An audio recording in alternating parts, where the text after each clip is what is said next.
Thompson, and I'm presenting color theory today in this instructional video, and I'm going to talk about a primary Triad palette and how we use that to create color contrasts, color charts, and value scales.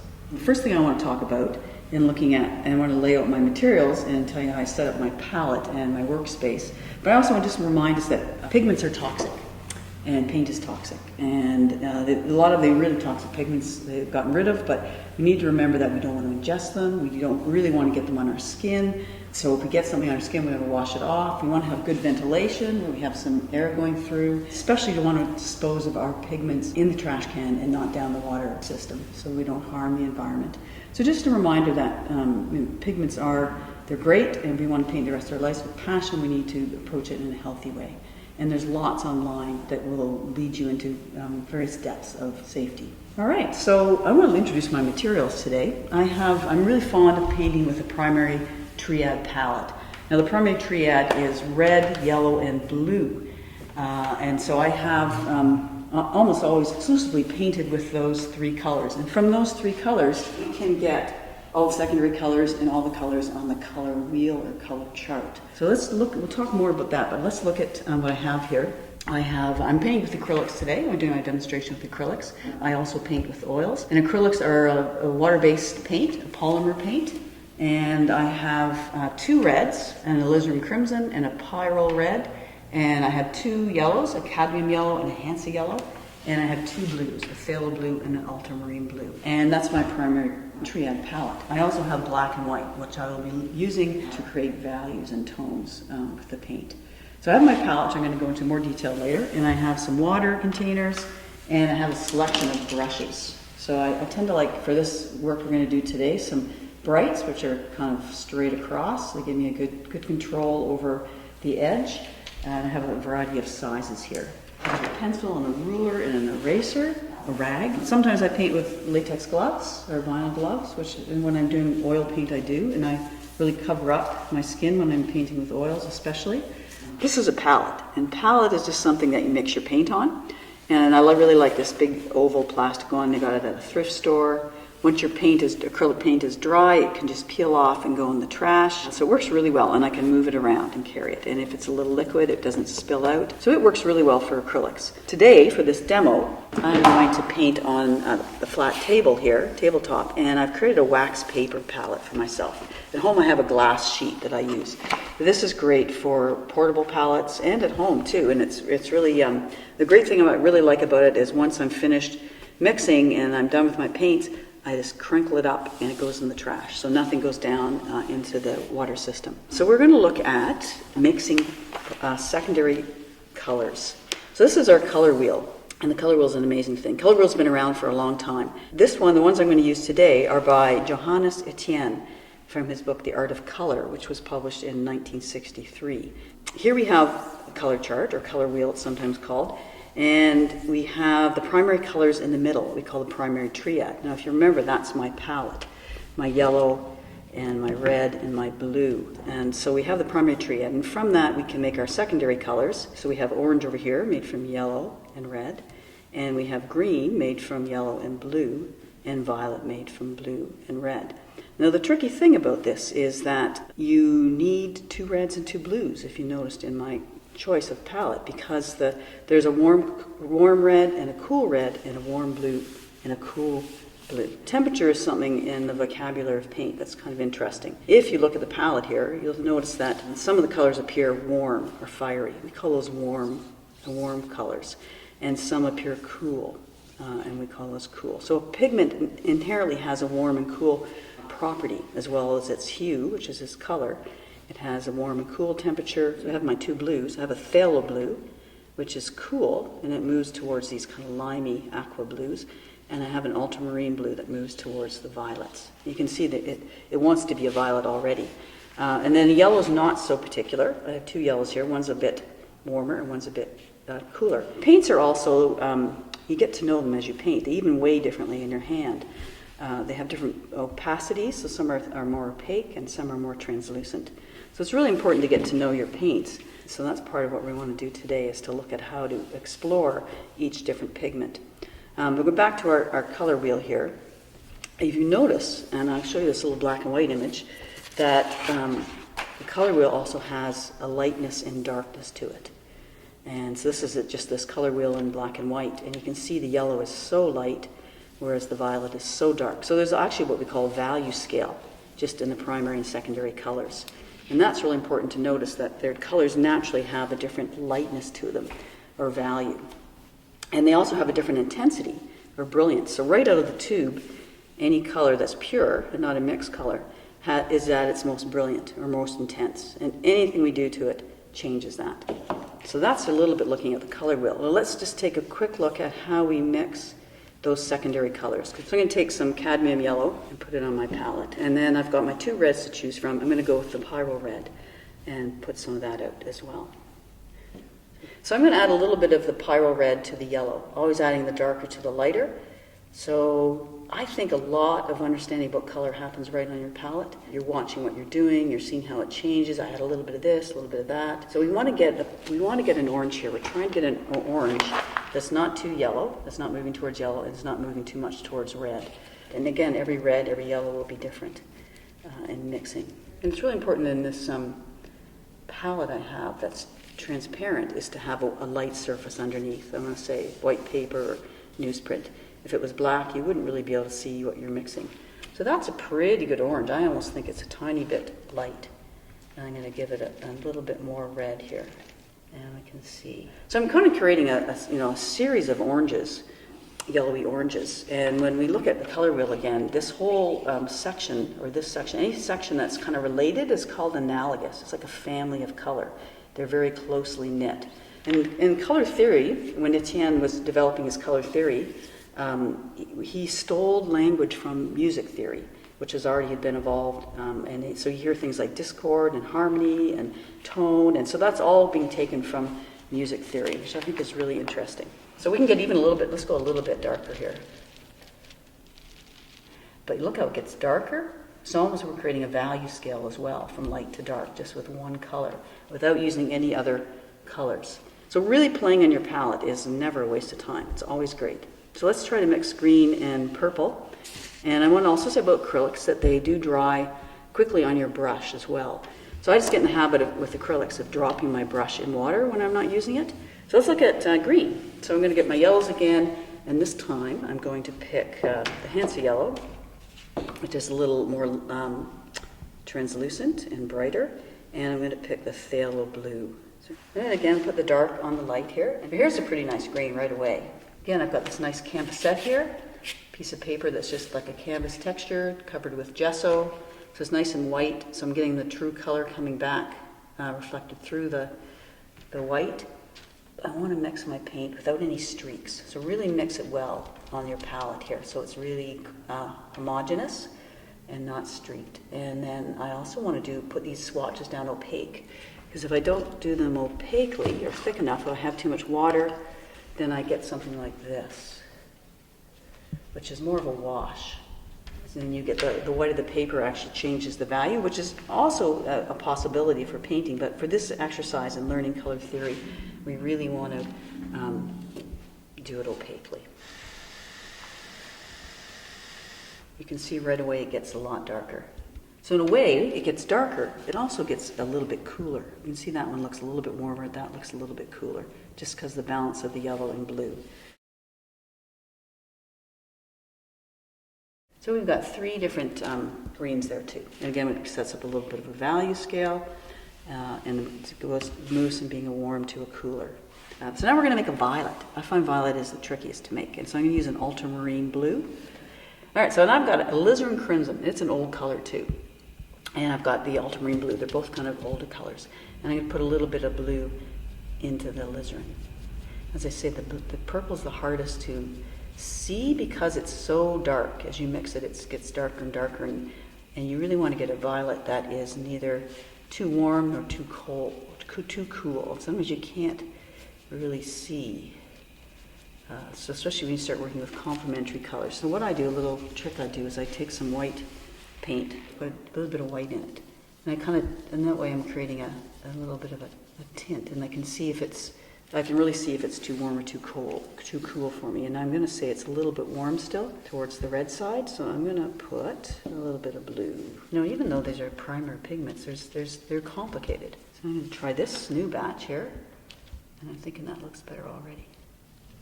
Oh, look at that. That's a gorgeous purple. That's a beautiful violet. So that's really much cooler. You can even see right there the idea of warm and cool, where one appears cooler and the other appears warmer. So now I put this over here.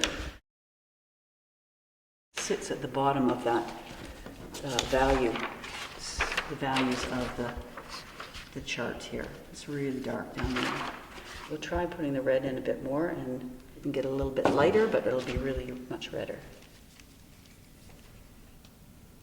There's a couple nice purples. Now I want to look at how we can take one color and explore its personality, and what I call sort of extending it. And we can do this with any color, the primary colors or the secondary colors. So we can take any one of these. Now we have 6 colors that we can use. And you notice there's more than 6 on the color wheel. There's actually 12.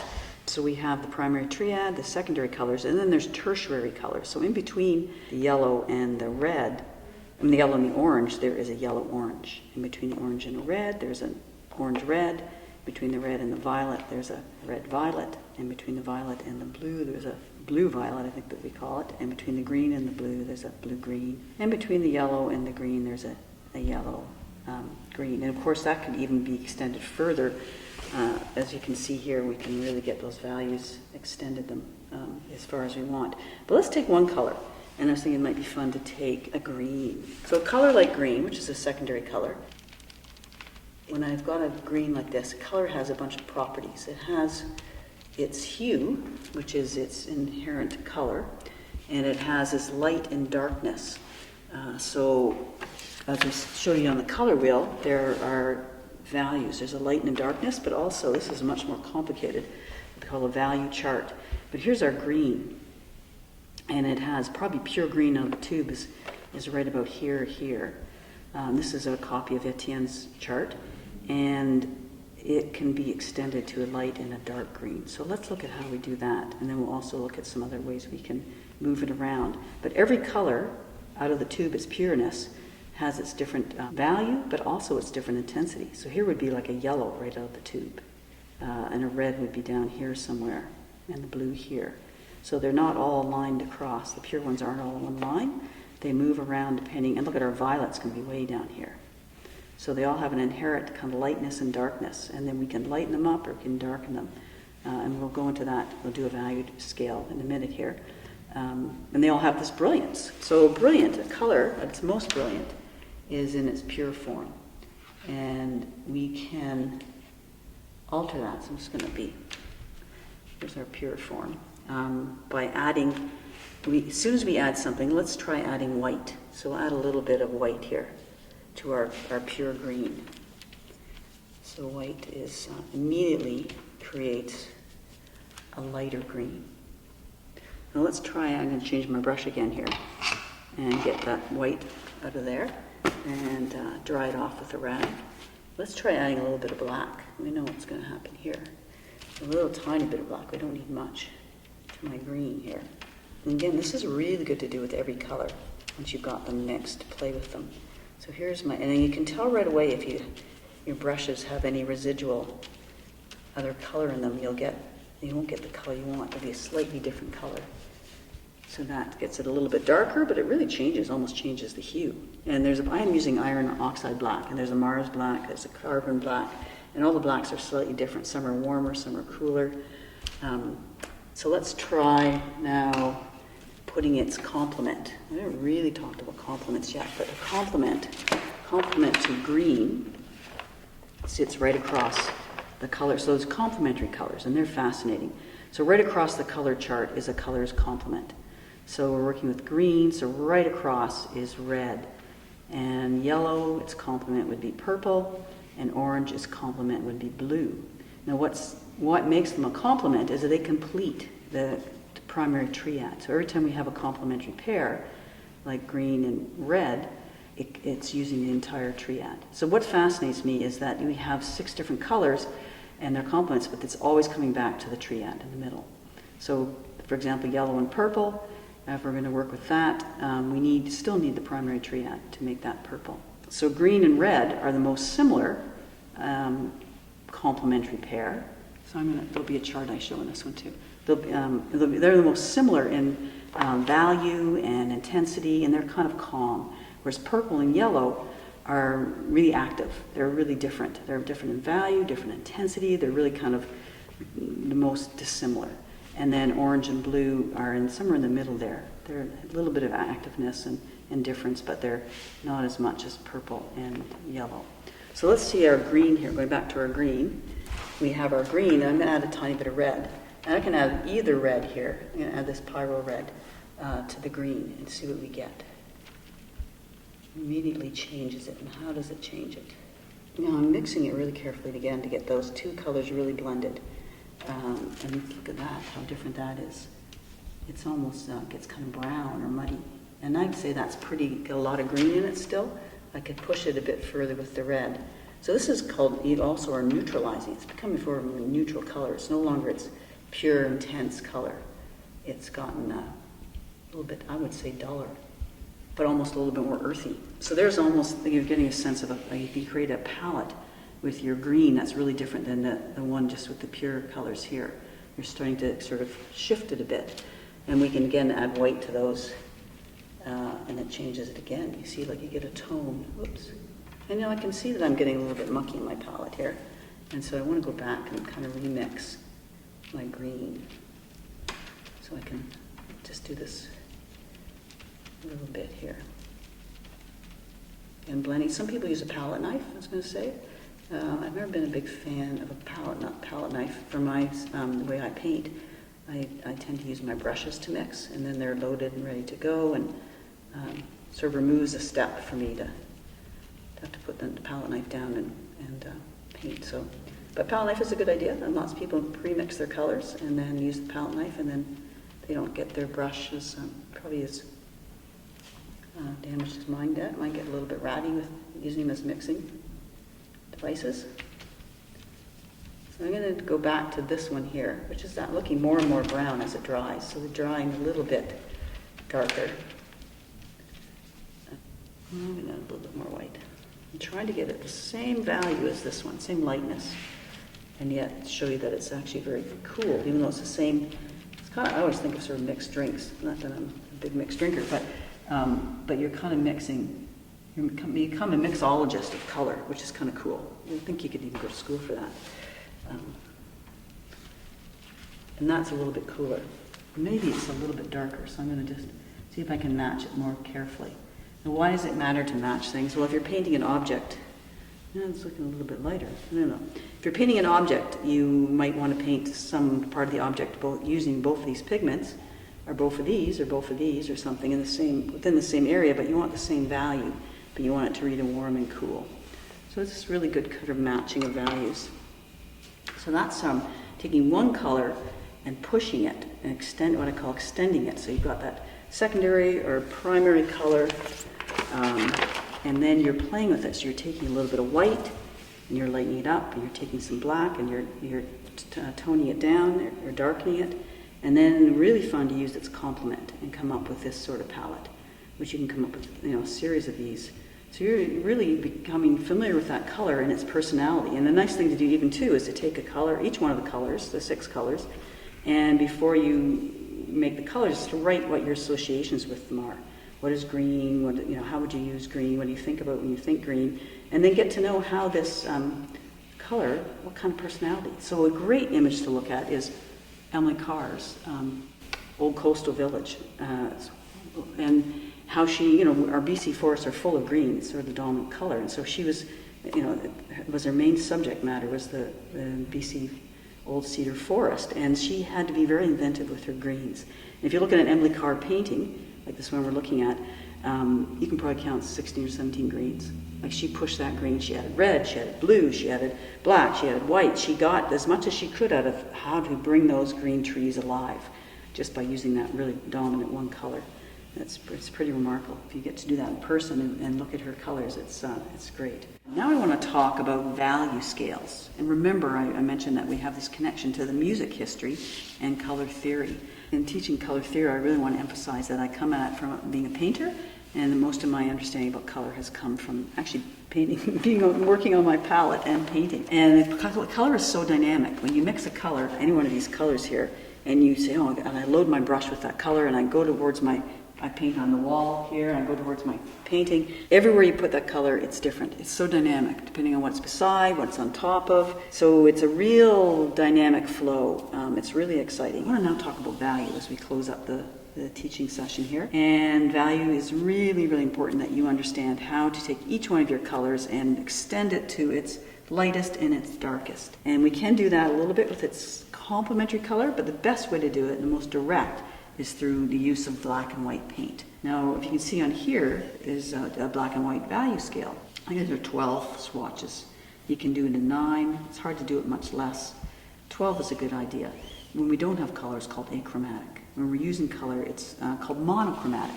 So mono being one, and chroma being color or hue. So we're going to work what we call monochromatically. And most artists, a lot of artists, and we can look at some of those artists, use just one color in their painting. So let's look at some of those first. How would we do a painting that would be, what would a monochromatic painting look like? Here we have an image of Clifford Stills, #1, done in 1949, where he's really focused on the color red. And we have an image of Salvador Dali. It's Assumption, done in 1952, and really yellow is probably the most difficult pigment to work with in this way, and it's really dominant in the yellow. And it looks a bit green because when you start mixing yellow with black, you get a little bit of a blue hue coming forward. And then we have Picasso's figure from the blue period in 1902. And you can really see how colors have their own set of associations and emotions when you start isolating them and working with them. And Vincent van Gogh's Starry Night, again, another idea of working with blue and how he really animates that blue, really dominant. He's got a lot of movement going on there, both his brush stroke, but also in how he modifies that blue to bring it alive. So I'm going to take my Phthalo Blue, which we haven't seen yet on our palette so much, just squeeze it right out of the tube there, and I'm going to create a value scale. I created some here at home to play with it, make sure I knew what I was doing still. And you have the 3 primary colors, and you can butt them up against each other. So once you get one that you like, I started with my red, you can compare the rest. So here I think it's really easy in this to see, other than the photograph of the chart, where the pure color lies. So we have the pure blue right out of the tube, the pure red, and the pure yellow. And then they move from there. Work with this Phthalo Blue. This is a lovely blue. And I'm going to try to get the water out of my brush because it just came out of the water. So it means I'm going to squeeze it here just so it's not so translucent, it's more opaque. And I'm going to take that blue and I'm going to put a little bit in my white. This white is going to disappear. It's no longer going to be white here. It's going to become as light a blue. Just putting a little bit of blue in that white. Just so it's just a tiny bit lighter than my paper, the white of my paper on my canvas set here. Let's just see, that might be even not quite light enough. You can see how you need a big palette because you kind of bump into my black there in a minute. And again, get those streaks out. I think we could go a tiny bit lighter there. That's almost like we have to think of pastel color. That's kind of an old word. Do you still use pastels? I guess pastel crayons. Pastel. Okay. Let's see that. And this is, even though we're talking about color theory using paint, these principles apply to any 2 or 3 dimensional medium. So you could apply this to pencil crayon, I was just thinking about that, or pastels, or sculptural forms. It's got the same principles. So now I've got this kind of gob of light blue, and I'm going to just really methodically, again, it's sort of that mixology stuff, slowly dab a little bit of that Phthalo Blue in. This will do a lot of it here. And I'm going to try to make 6 little steps. And I'm going to try to do it just a tiny bit darker. You can create your own value chart. There's a really interesting one. I showed you the one that's pretty geometric, but there's a lovely star-shaped one. It's kind of fun. You can create them in any different shape. Okay, let's try that. Enough mixing, eh? See if it's the next one. What do you think? it could be, I think I might have overdone it. It's a bit of a jump. Yeah, and the quality of paint makes a difference too. I'm going to speak to that here. I tend to use something like a golden or a graham paint rather than a student quality paint. So you're starting, it'll make a big difference on how you're able to see and mix colors. So that's a little better. Okay, so now I'm going to go darker. So it's sometimes worth the money, places to get some of those nice pigments. If you're going to reduce your palette to a primary palette, go ahead and get some really nice paints. They have more pigment in the paint, and you'll get better results, and they tend to be easier to get these colors. There's a little bit darker. I'm going to keep going. And when they're dry, you can go back and look and see. I fiddled with my other chart a little bit as I look back, and you can even photograph it and see it in black and white and see if there's any places that jump out too much or too similar. You just see what I'm also doing is I'm creating contrast between one and the other. It's about, also color is a lot about contrast. You wouldn't see an image or anything, any movement, if we didn't have some sort of contrast. So I'm working to create contrast, subtle little contrasts. The phthalo blue is a little more translucent than the ultramarine blue. There we go. I'm jumping right into the blue here as I get towards the end. I'm getting close to almost what we think is a pure color here. I'll put a little more blue out there. I'm going to switch my brush here and go right to the blue. Try not to get any white in that blue. Slippy little thing here. Okay, there's my pure blue. I'm just going to put it down here. Here's my pure blue. And now, when I get to that stage, I'm going to, it's almost as black, but I'm going to add a little bit of black to even get it a little bit darker. So I've got my pure blue and add some black to it. And now we have a sort of a bluey black. It's just a little bit darker than that. It'd be sort of a cool black. There we go. So we have a value scale there, moving from light blue to almost black. That's our value scale. All right, well, thank you. That's it for today on color theory. So a little bit of color theory for you to work on at home.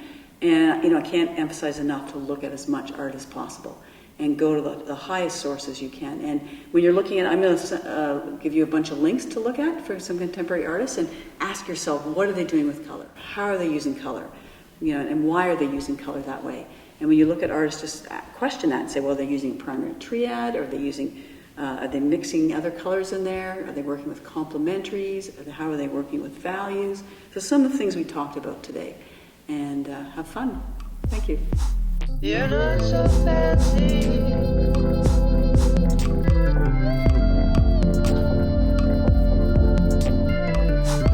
You're not so polished.